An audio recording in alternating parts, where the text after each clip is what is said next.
Happy New Year, ladies and gentlemen. Welcome to the Strong by Design podcast, the very first episode of 2025. On January 1st, we are releasing our best of 2024, the best moments, the top 10 episodes of the year. This is a lot of fun. I enjoy doing this. We've done it many times in the past, and we get to put together a collection of some of the best conversations that we had all year long, just grabbing a few minutes of each episode. And so this can be a really good snapshot of what the Strong by Design podcast is all about. I think this is a terrific group of 10 episodes that really does showcase the very best of what we talk about here, the different hosts, the many different topics, the amazing people that we get to speak with and their stories. And so I think you'll get a lot out of this episode. We're going to hear from Robert and Charla Snow from the Master Your Marriage episode, which was the top performing episode of the year. We're going to hear from our friend Dan Long, longtime friend. Mike hosts that episode, Killing It in Health and Fitness with Dan Long. We're going to hear from Pastor Daryl Black, the episode that was a little bit controversial, the Transgender and Battle for Identity episode. It's a terrific conversation Jared and I had with Pastor Daryl. We're going to hear from Pastor Anthony. When did Jesus leave the government? That conversation was like really stuck with me, and I can't wait to have him back as a guest in 2025.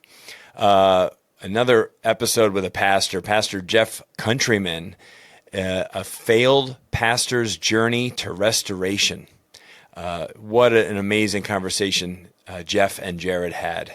Then we get holistic on you here. Vote with your fork, naturally prevent disease and illness with Jennifer Jenkins. That was with Coach Tanya, hosted that episode. Then we had our boy Zach Zenyos on the show, Breathing for Better Sleep. Our good friend Zach, he and I had a conversation about the things that he's an expert in. And then probably the most heartwarming episode of the year is Seeds of Hope, Sowing Life, Love, and Laughter with my good friend John Chalkis, who is one of the most extraordinary men I've ever met in my life. I just actually sent him a message just a matter of weeks ago, and I can't wait to have him back on the show again. What he's doing in the world is just fantastic.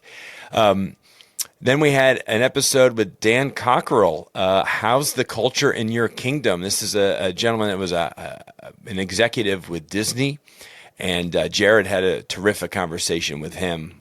Fantastic episode there.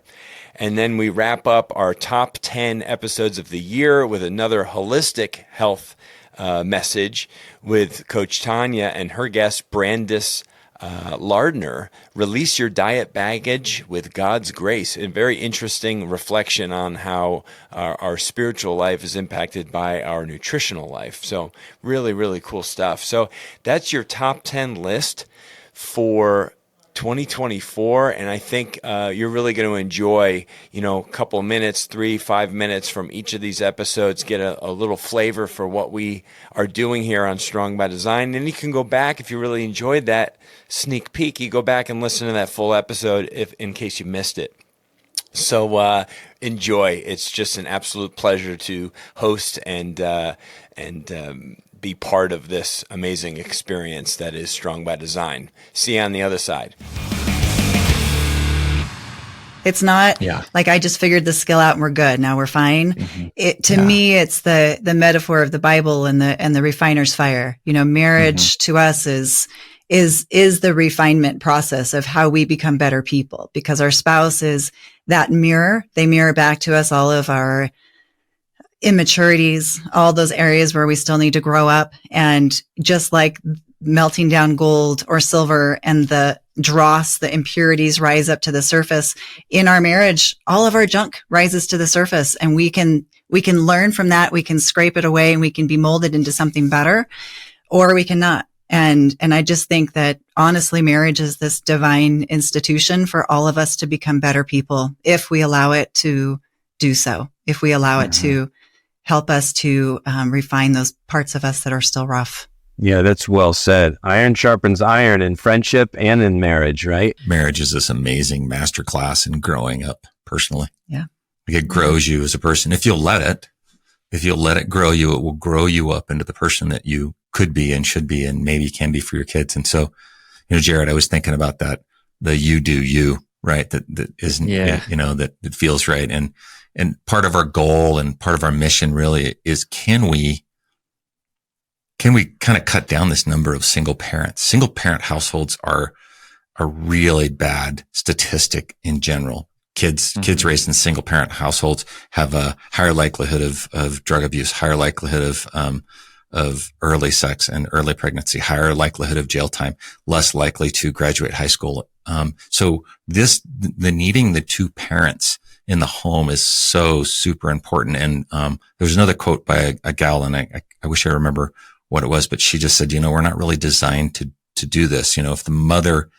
If the husband can fulfill a role where he supports and uplifts and strengthens the mom, then the mom can give all of her energy, all of her feminine energy into raising and nurturing the children. But if the mom has to do both, then she has to separate away some of that feminine nurturing energy and then take on both those roles. And thus the children in the end are really the ones who suffer in that situation, because mom lacks the support necessary to be able to do that. Mm-hmm. I heard a quote, I don't remember who said it, but had something along the lines of, we didn't realize when we were growing up, we were actually watching our parents grow up. Absolutely. I thought, so we have 4 kids. I know you guys have 4 kids. Our oldest is 12, and we feel that, we feel that every day. Like we've learned a lot, but we're still figuring out how to sort out those things and how those live out practically on a day-to-day basis. Yeah. And so, it's funny to think about how old I am now and thinking about, like, when I was our son's age, like, my parents were old. I thought they were old and they had things figured out, and to go back in time and think they were probably still figuring stuff out as well. Absolutely. We're figuring it out. Yeah, and the ability to be able to be humble that way. I've talked to my kids, even my 29-year-old, who's our oldest now.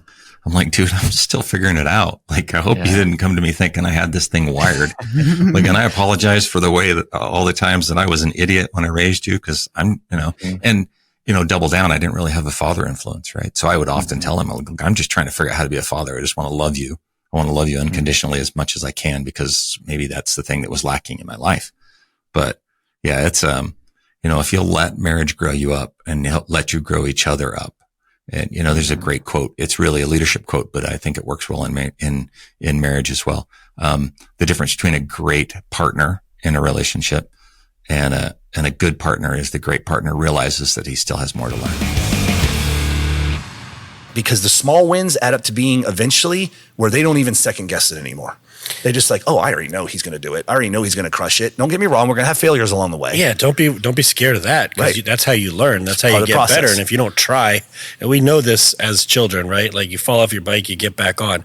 As adults, you mess up one time and you get scared and you stop trying. It's like, no, that's how you learn. It's how you get better. There's actually nothing wrong with failing. Right. Like, that's how you learn. Because you know what it is? I date this back to when we got F's on our papers, and that taught us that we were just losers. Right. We were just losers. Well, it's wrong. Elon Musk says it best: fail fast so that we can learn from it and move forward. Just fail. Let's go. And that's the action we were talking about. Right, exactly. Just do it now. Fail. Who cares?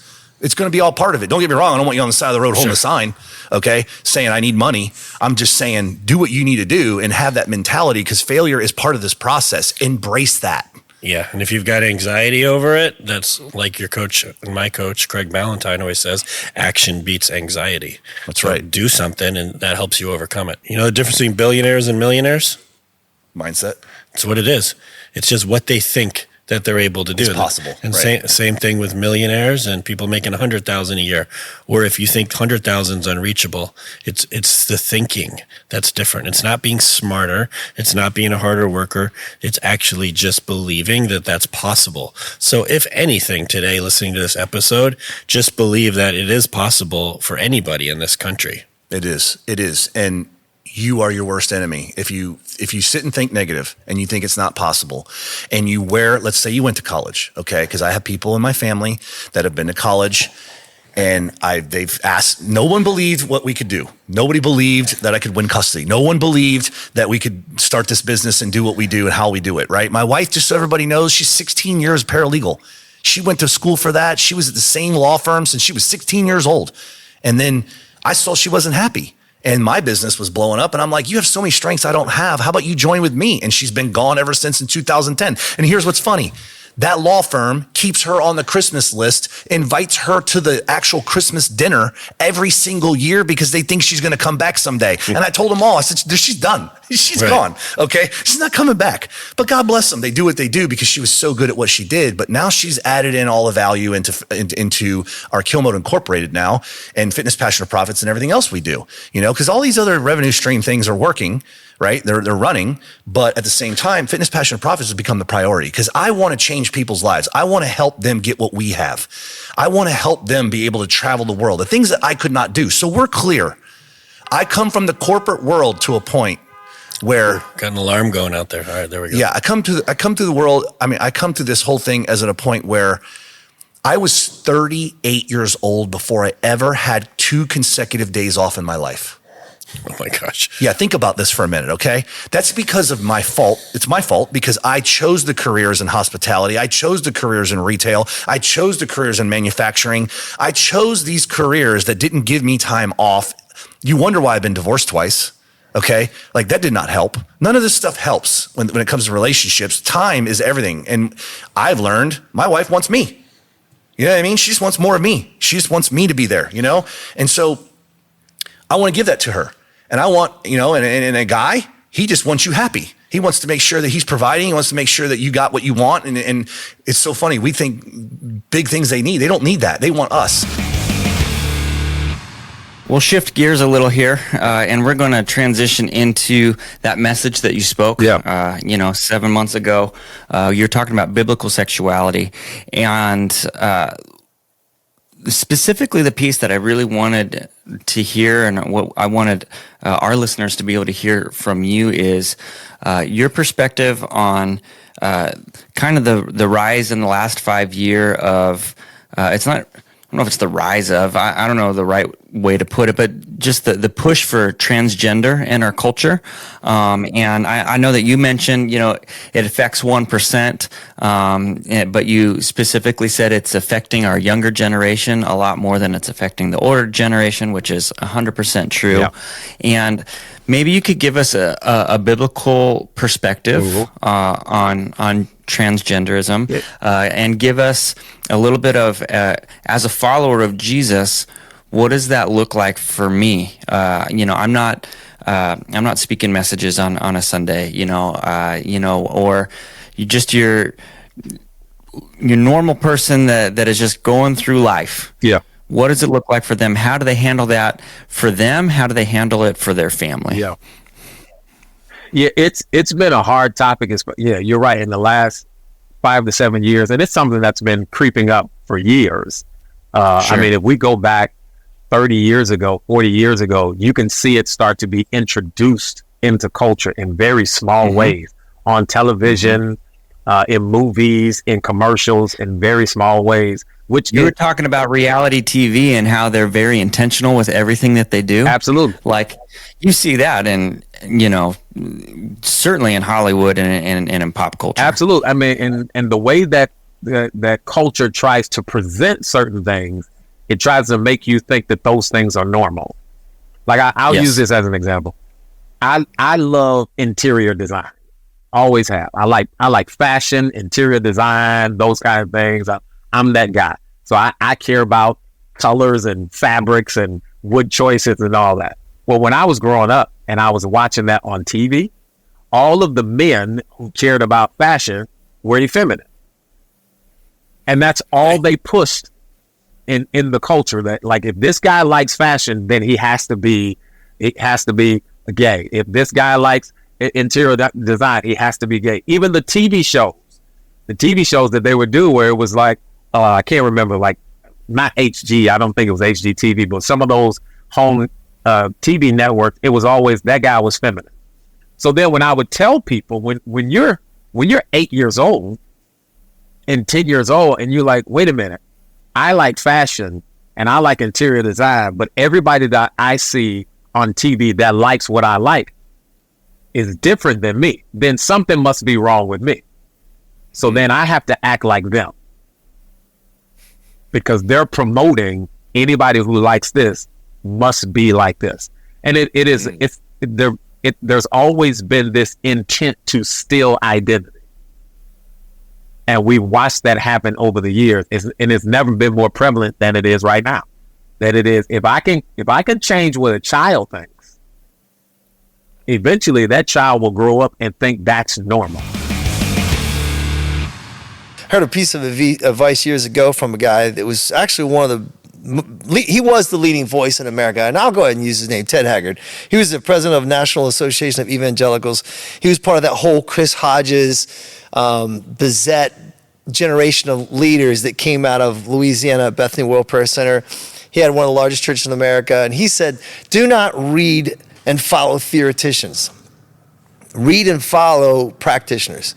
So, there's a lot of thoughts go across my mind, but that's a guiding principle for me. What works? Who is in the trenches actually doing it? We see fruit from their work. We see good outcomes. The guys, for example, college professors, they're tenured, they're safe. What do?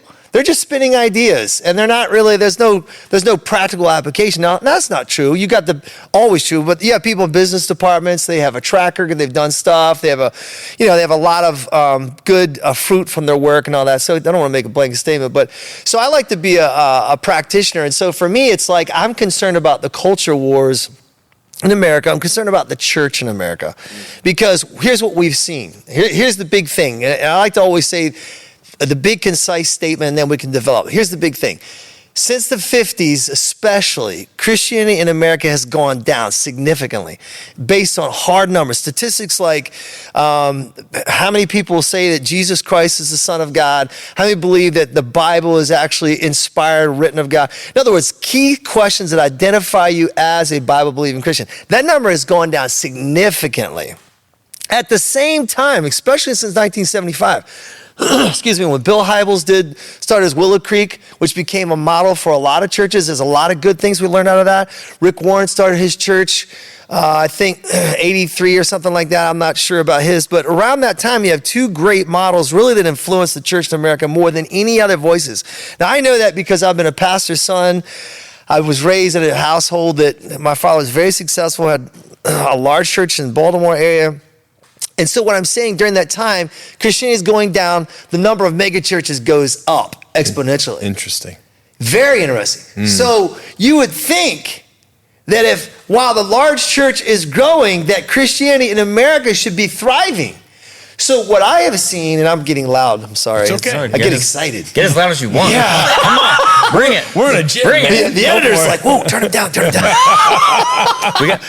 a limiter on this thing. Okay, good. I need that. I need like extra limiters. Down, yeah. When you see me coming, The lights are going crazy over there. So for me, it's like, okay, this is a real dangerous thing. Yeah. And as a watchman on the wall type, and that's an Old Testament term for like a city. You got a wall around the city, and you got people that are looking out. Hey, there's a threat coming. Hey, everybody, we're about ready to get attacked. That's me. That's my natural temperament. So I'm seeing out there. I'm saying, wow, we have a rise in mega churches and large churches, and Christianity is in major decline. Now, okay, so we don't want to bash big churches. I go to a big church, love it. I went there because I chose it as a place to heal, to be restored. Well, you heard I was there, right? That was it mainly. Yeah. Everything changed about 2 years ago. Yeah. In this There was a shift.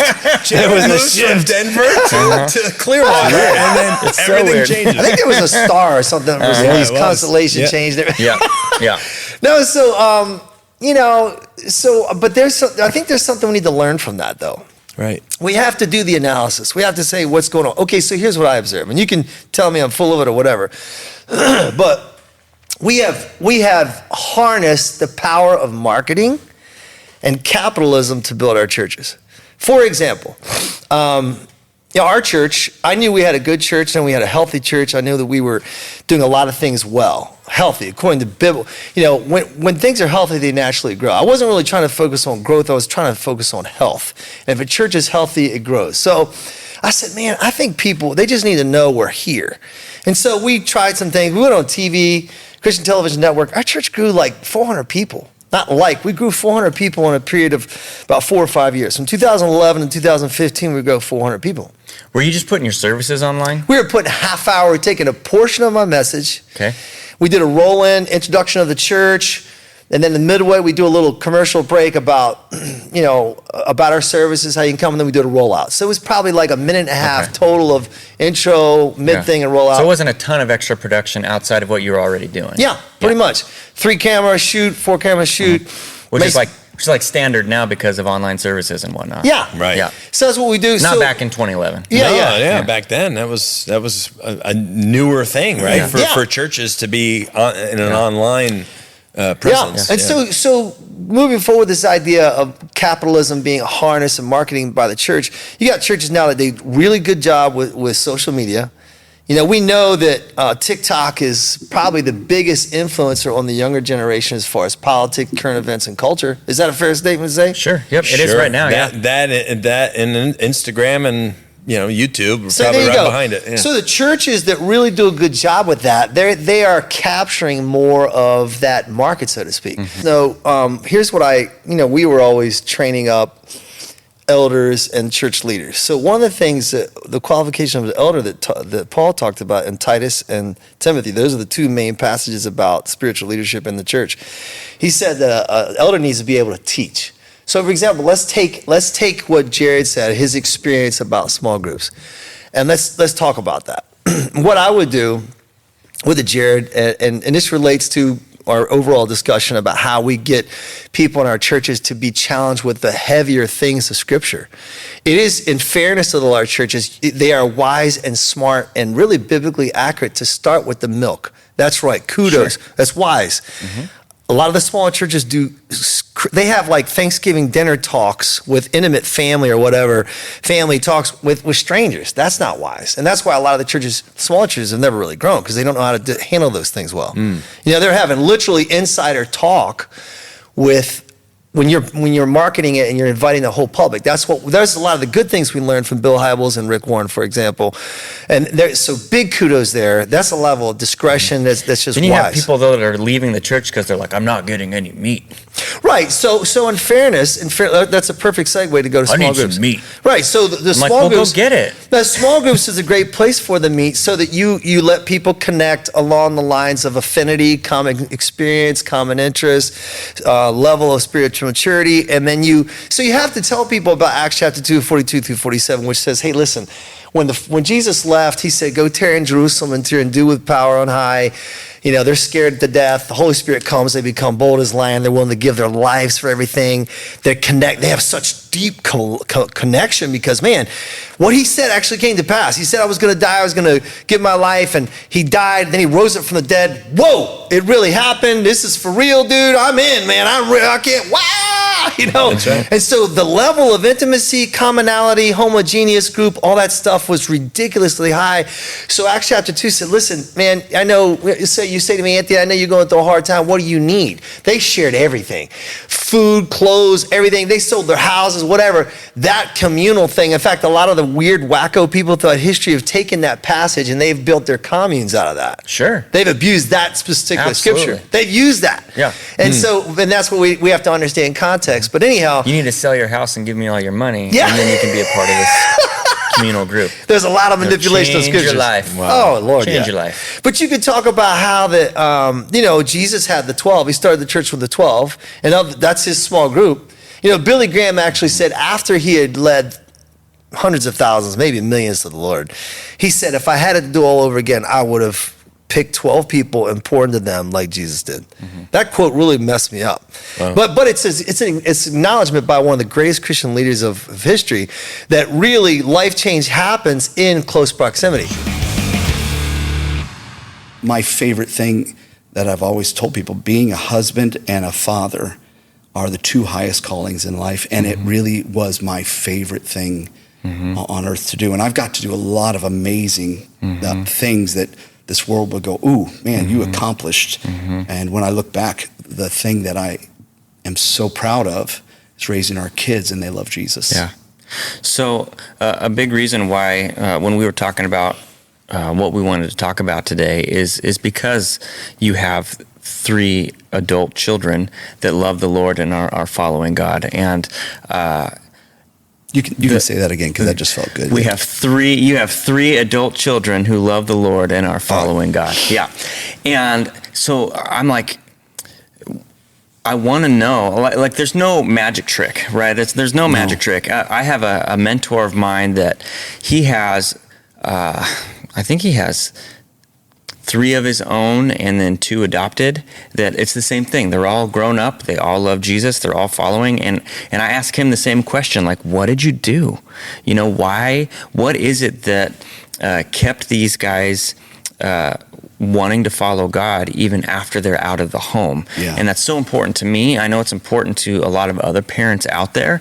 And so I didn't know if there were some things that maybe it won't work for everybody, but things that you could pinpoint in your own life and in your own journey with Tyann and your kids, of things that you did that you can see that fruit now. Yeah. Well, there's a caveat in this also.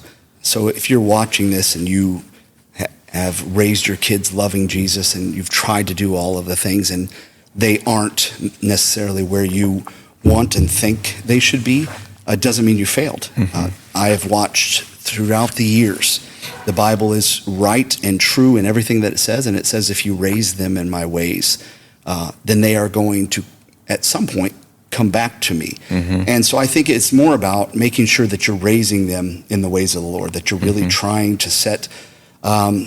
We had at our church this past weekend, one of the worship leader talked about Joshua stones, these moments in time that you set these pillars, and you have faith when you come against something hard, because you saw God do something great. So in this moment, God did something great. We set a pillar, and we look at that and go, wow, I didn't even believe that could happen, and I'm astonished by God. Now when I hit another hard time, I can look back. If he did it there, he'll do it here. It's the same way, I think, in your raising kids. You're setting stones. You're setting up these examples and pillars and saying, hey, as you grow, we want to make sure that you can look back and go, hey, this was important to our family. We set these markers.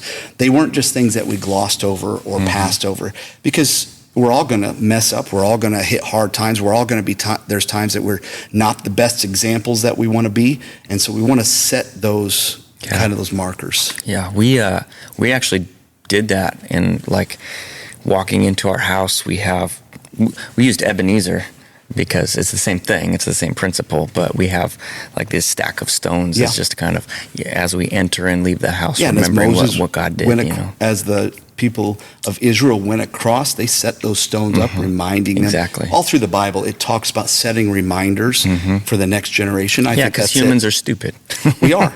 We have a small capacity to remember, and when you get older, even as you're talking, there's words that you want to find, you can no longer find them. So you've got to have these markers or this Google app that can remind you of these things. Yes, that's right. It's way to go, technology. Kids want boundaries. Yes. They buck them. And, it doesn't matter where you set the boundary, they're going to push it. So, if really you don't want them over here, you have to set the boundary over here so that when they push it, they're actually not where you want them to be still. Yeah. And being a little bit wise in what you're doing with those things. But it's like, it's a way to show love to them, is giving them those boundaries. I mean, you see that. I mean, there's movies, there's TV shows where, the kids can do whatever they want. And then you have the other kid that's like, oh, I wish I had your life. And they're like, at least you have someone that cares about you enough to tell you not to do something. Well, the Bible is clear. If you read in the Word of God, and it mentions discipline over and over again, many times it mentions discipline along with children. Discipline your child. This is how they know that you love them. This is how your Heavenly Father trains you, teaches you that he loves you, is he disciplines you because he's trying to protect you. At the end of the day, when they get older, they know you discipline them because you were protecting them. Yeah, I think what messes us up in our world and our culture, because God his kingdom is the upside down kingdom, we have a misconception and understanding of what love is, and we have a misconception and understanding of what discipline is. In the Explain. Tell me what you mean by that. So by love, I mean we've talked about this on the show some already, where we think love is acceptance or love is giving you what you want, which is not love. Love is setting you up for your best. If the best example I always come up with is if my kid wants to put his hand on the burner of the stove, I'm going to tell him no, because I don't want him to get hurt. There's consequences to putting your hand on the stove, where our world would say, do whatever you want. Whatever feels good to you. Give it, and discipline, I think we think of the word discipline and we think like you're beating your kid or no, do not do that. Whatever, this idea of discipline is like but it's gotten to the point where our culture says you can't even tell your child no. Right. Like you're going to hurt their feelings. And I'm like, I tell my kids no all the time. And it's not because it doesn't hurt their feelings. It's because I love them that I tell them, no, you can't do this thing. Right. And that's just, it's a lost concept, I think. I kind of was alluding to that at the beginning when I was saying when they're younger, you're disciplining them and they don't understand, right? They don't know right from wrong. Yep. But you have to set these standards. No, you're not allowed to touch that fire ever. And as you continue to try me or try this, the punishments get a little bit like you're going to stay in timeout. When they were really young, we did give them a pat on the butt. We spanked them, not aggressively, not hard. That was one of our rules. We're never going to lose our temper. We're never going to do it out of. But there was times that we spanked our children as they got 6, 7, 8 years old. There was never a need. It was, you're grounded from the video games. Right. Go to your room. You're going to sit there for an hour. You're going to think about and this is why. We want to think about our health as if we're building a skyscraper.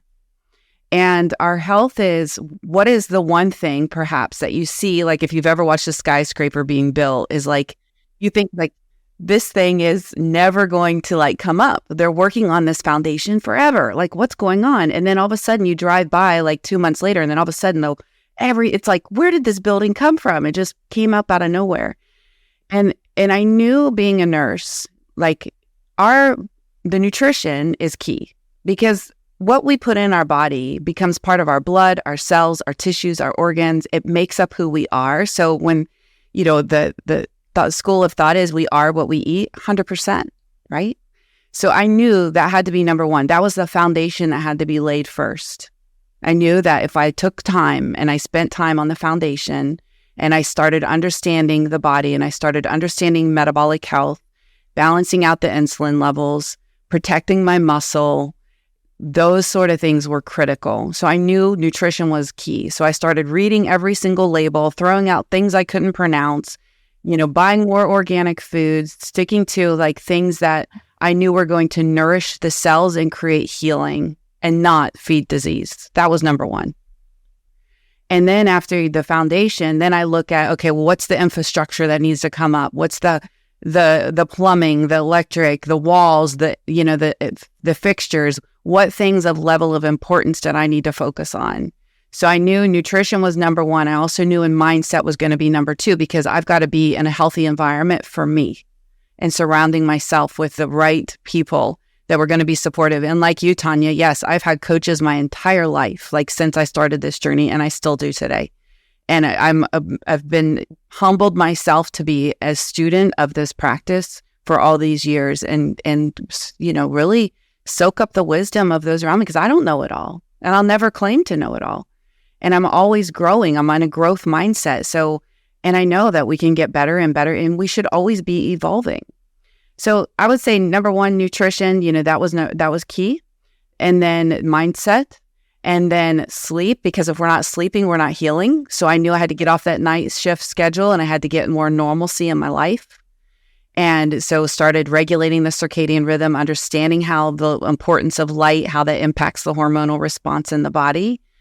And then, looking at the energy, what kind of energy in my body, in my home that I had. I had to clean up my home and really think about, what kind of energy am I having in my home, and the chemicals that I was using in my home as well. So there's so much. I'd love to say it's like one thing, but there's, as you know, building a house or a skyscraper, there's a lot of variables that come into the equation. It's not just diet and it's not exercise. And that's the advice I was hearing over and over again in a clinical setting. You know, a patient gets diagnosed with type 2 diabetes or heart disease or something. Well, you just need to exercise more and eat less. Well, what kind of advice is that? Yeah. Eat less McDonald's, right? Right. What does that look like? So it really, you know, and so that was the, kind of the advice I was given to. And I was like, okay, this is not, that's not advice that we give. Because sleep is something we do every day, as you alluded to, and it's very, very important. It's sometimes overlooked. I think the awareness is starting to come now more how important sleep is, but most people just kind of use that as an afterthought. You know, we got that mantra, what is it? I'll sleep when I'm dead, or if you're not growing or making money, you know, you're dying. I think that people often overlook that importance. There's also like the hustle culture of like, yo, I sleep 4 hours of sleep, and they wear it like a badge of honor as if that's a good thing. So we really have to emphasize the importance of sleep and then maximize sleep, because while you're sleeping, you're breathing. And like you said, breathing is taken for granted for most people. It really is. We'll get into all that. Shallow breathing going on in our world today. Going off of what you said too, and what we're talking about, how people's brains can't really shut off. And I actually talk about this in the handbook aspect of the program. Yeah.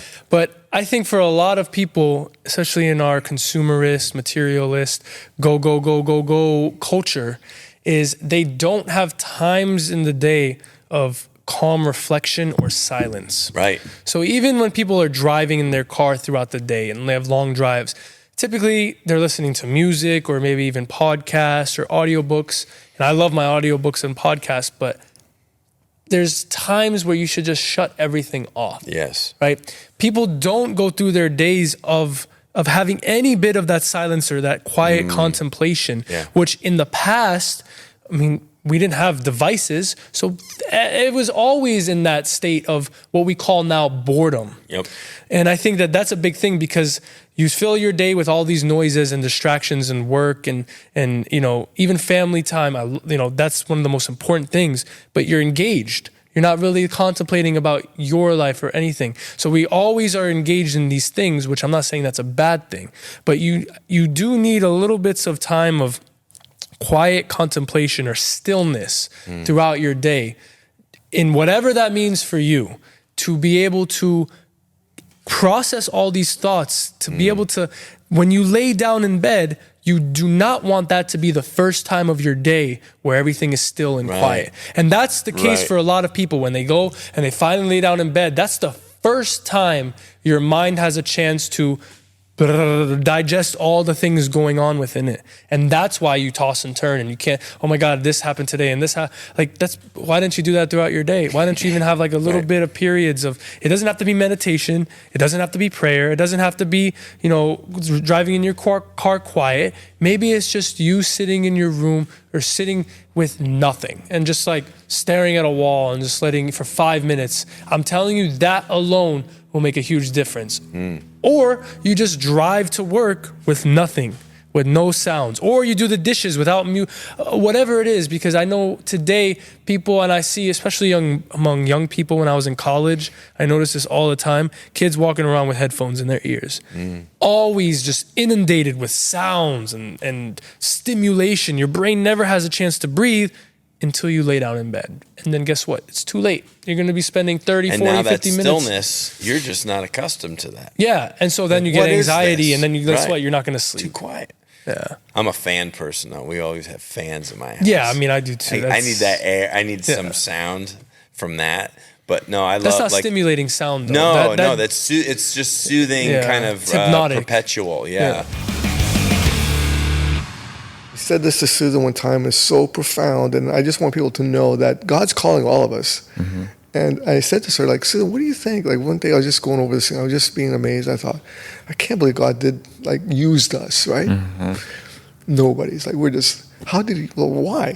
So I said, Susan, what do you think would happen if we never said yes? What do you think would happen? She said, nothing. We would have just kept on living and we never would have known the difference. That's profound. And think about all the things God's pouring into our lives every single day. Opportunities. Go talk to that person. Go talk to that person. Yeah. Go help that lady. Go help that single mom. Go encourage her. Go, we miss it all the time. It happens every day. Yeah. And what would have happened if you helped that single mom 3 years ago or whatever the situation is? That's right. What happens if you answer those calls? Because we get them all the time. We just don't hear them. We're all equipped in our own way to do things. And I think of like a person standing on the edge of a lake, a calm water, and throwing pebbles and throwing larger rocks and big ones. And they're all making different size ripples, but they're all ripples.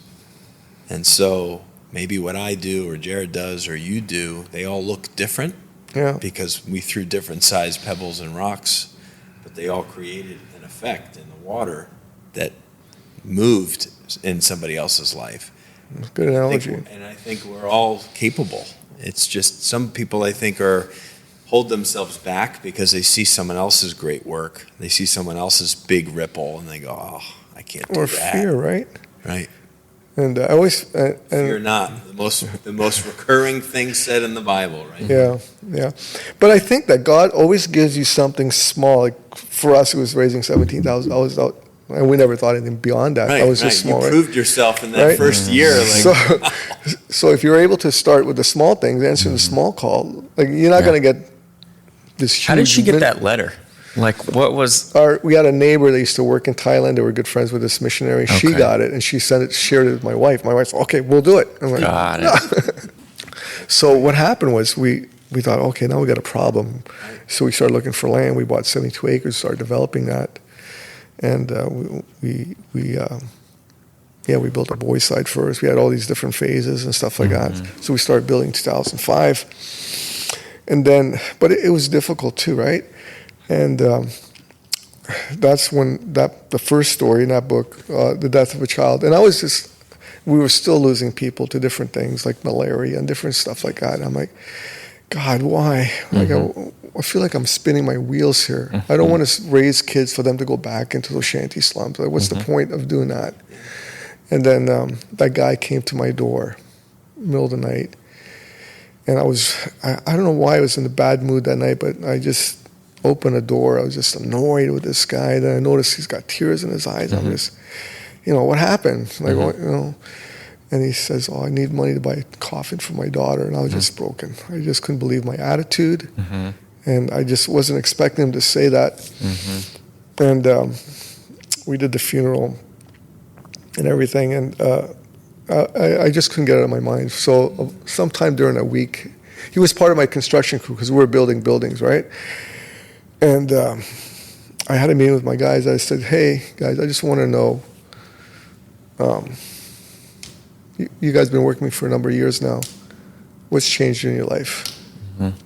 And you all looked at me like they didn't say a word. They looked like deers in headlights. They didn't say a word, like nothing's changed. And I'm like, well, let me give you an example. Like in my life, I want to have more money in my bank this year than I did last year. So I do things like I save my money, I invest my money, I make my money grow. I want to have a better relationship with God this year than I did last year. So I read my Bible, I pray, I get involved in church, I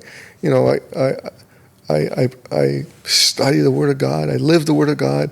I want a better relationship with my wife better than this year than I did last year. So I spend time, I'm intentional with my relationship with my wife, with my children. I want to have more knowledge this year than last year. So I read, I study, I do things to make myself grow in my brain, right? I just want to get better every year. So I said, for example, this little girl died of malaria. I said, like, for example, guys, when you get paid this month, go out and buy mosquito nets for your kids. It's $10.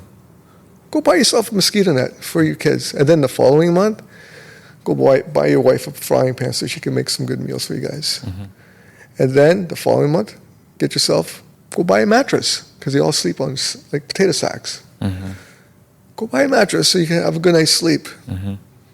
And then go fix your roof because you guys are all builders and all leak. Fix your roof. And guess what's going to happen? After 1 year, you're going to look back and say, hey, I have money in the bank. My kids are healthy. We're eating well, and we're sleeping well. My life's changed. And keep doing it every year. Little, small increments every year. And you're going to look back and you say, wow, my life has changed. I don't think I have a specific definition for mental fitness, but some of the things I practice and think about, there's a great book by Carol Dweck called Mindset, and it talks about the difference between a fixed mindset and a growth mindset. And there's been a lot of videos and TikTok videos and YouTube videos about this over the past few years. But a growth mindset basically says, I'm curious, I'm open-minded. If there's something new to try, I'm going to try it because I want to get better at it. I may not be good at it at the beginning, and I may fail. But by practicing and trying it, it's going to make me better. It's going to make me understand it more. I'm going to be vulnerable. And a fixed mindset basically says, I don't want to try new things because I'm not going to be good at them. And I don't want to look foolish doing these things, or I don't want to lose my confidence. So I'm just going to keep doing the things that I'm good at doing over and over again. And it's a choice. It's a choice you can make. They did some experiments with little kids in a classroom, and they gave them puzzles. They said, we'll give you a puzzle, and if you like the puzzle, you can come up and get another puzzle, or you can keep the puzzle you have. And during the course of the experiment, some of the kids came back and got a harder puzzle from the teacher, and some kids just kept putting the same puzzle together over and over again. And so quickly you could see which of the kids had a fixed mindset, which is, I'm going to stay in my box and I'm just going to keep doing this one puzzle. And then other kids are like, all right, I figured this one out. Do you have another one I can do, or a harder one so I can, not get bored? And so that mental fitness thing is, I think if once you can get there, it really opens you up to try new things, being open to talk to strangers. And when you're open to talk to people, when you're open to new ideas, more opportunities come up. And I consider it a form of creating your own luck. You can become luckier by your mindset and by being open-minded and being wanting to learn new things and being curious. What are some highlights that you would share of what it takes to be a good leader when it comes to leading teams and other people? Sure. So I guess a little bit of structure here.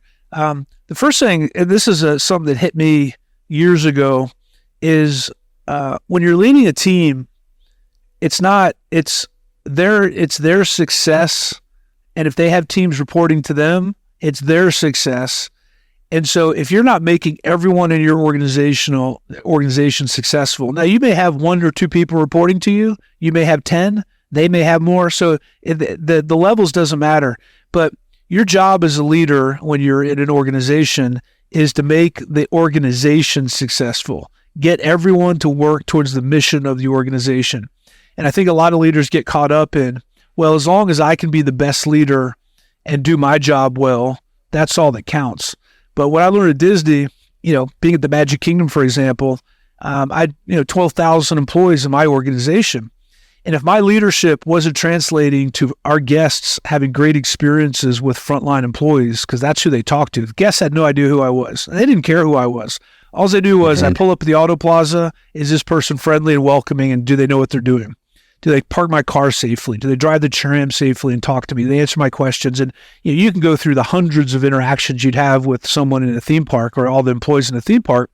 If my leadership was not making that better, then I wasn't doing my job. So at Disney, we, and like a lot of organizations, we did a 360-degree survey, right? So every year and eventually every 2 years, your boss would rate you, your peers would rate you, and your direct reports would rate you, and you'd get all this feedback.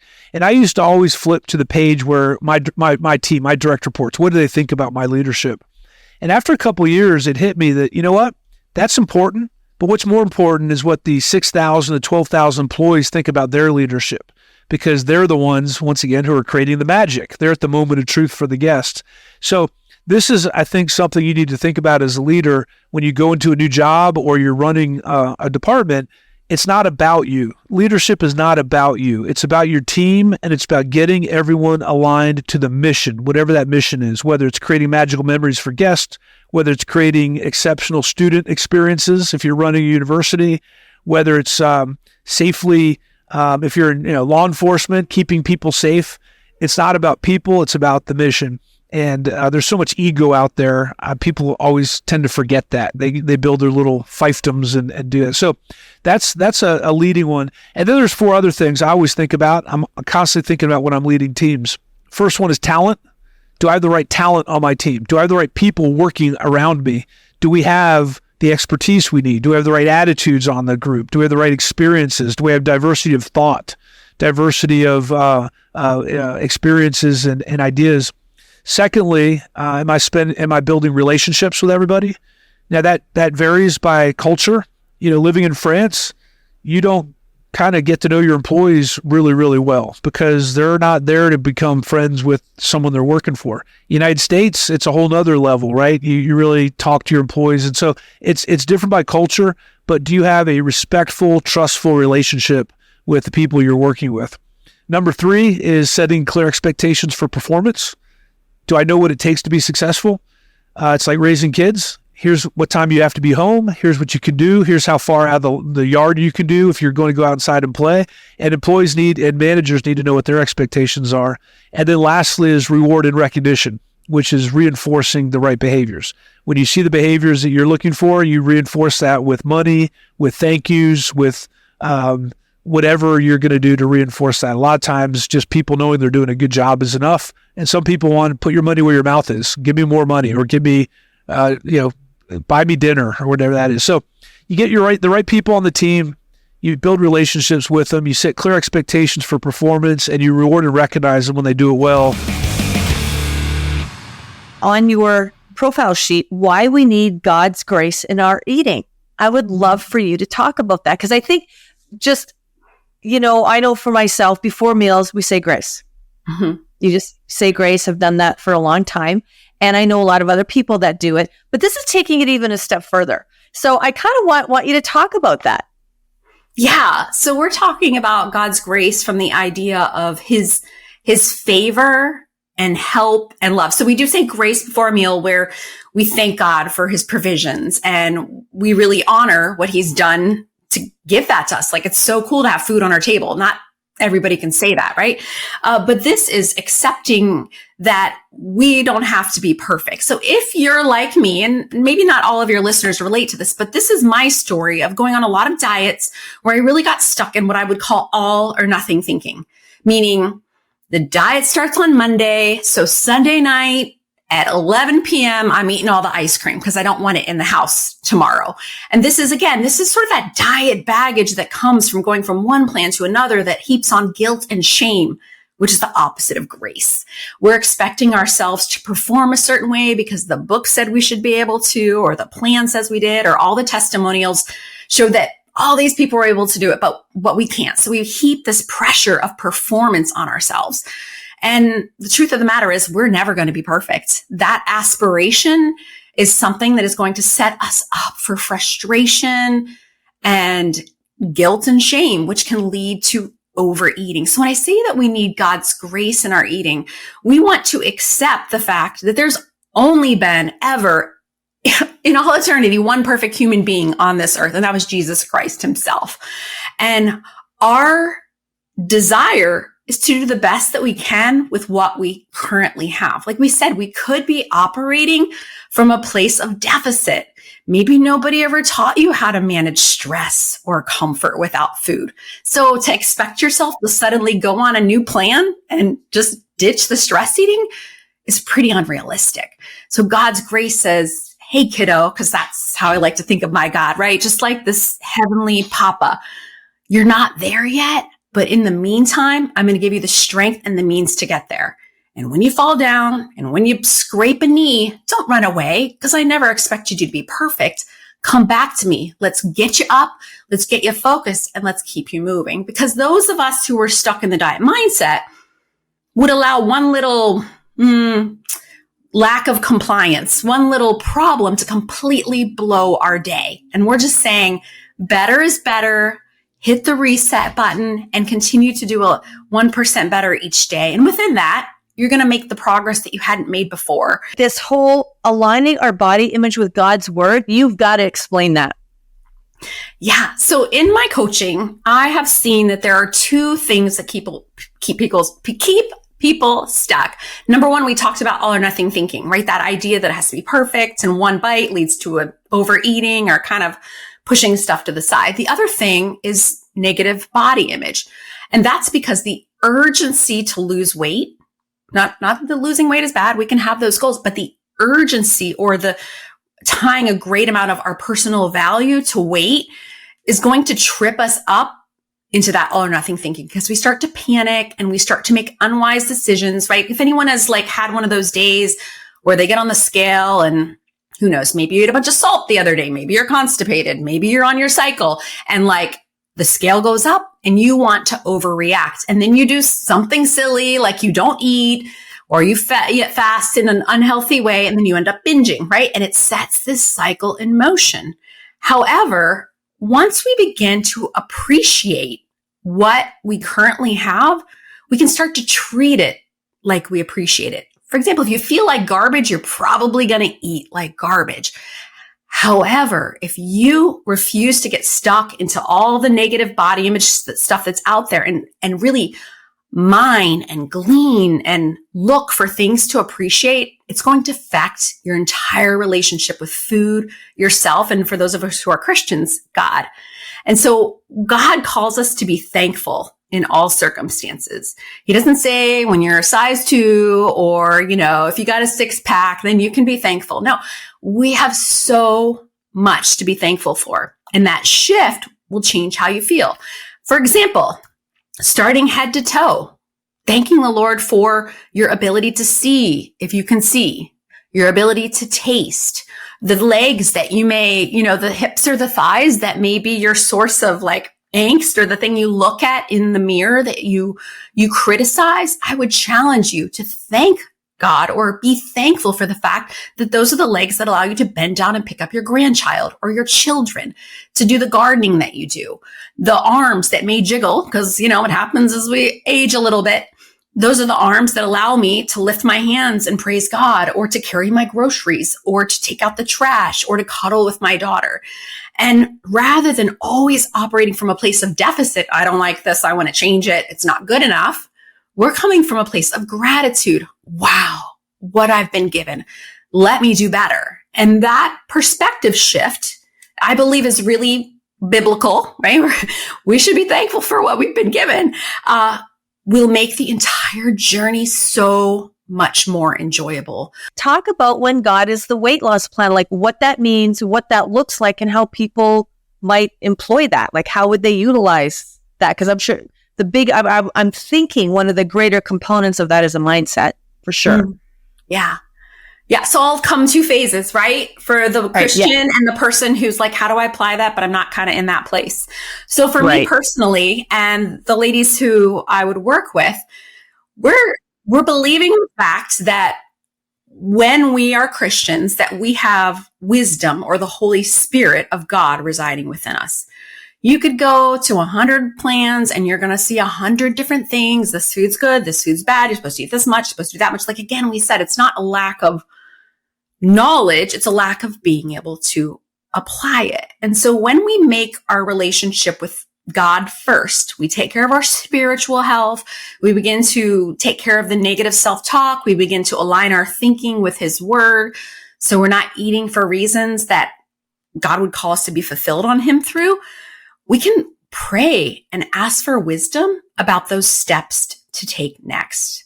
And when I'm working with women, I will literally say, brain dump everything you've ever felt like you should ever change in your diet.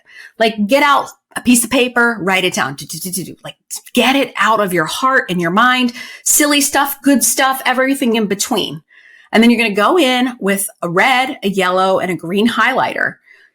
There's some obvious stuff in there. Like, you don't want to go on a grapefruit diet, but it was in your brain. So get it out, get it on the paper. Right? Red market, red market, red market. No way, not going there. And then there's going to be some other things that you might want to do. Drink more water, have some veggies, right? Eat when I'm hungry, stop when I'm full. Like, these are kind of like good things to do. And then you got some stuff in the middle, right?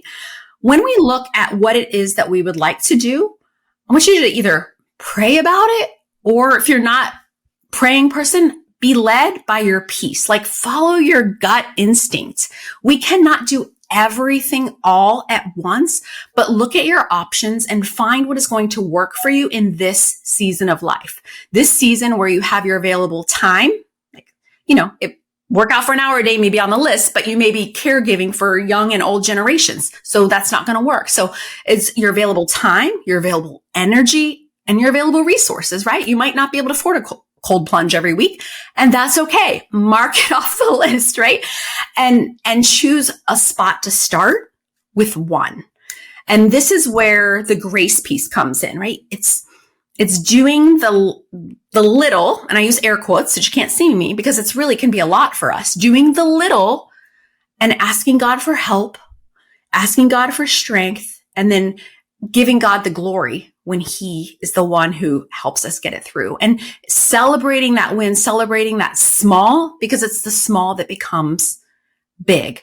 But if you're following just your gut instinct, your peace, choose something that feels really good to you. In coaching, right, one of the best things that you do for people is not tell them what to do. It's ask really good questions. You ask questions until, you'll hear it. When you're on a phone, you'll totally hear it with them.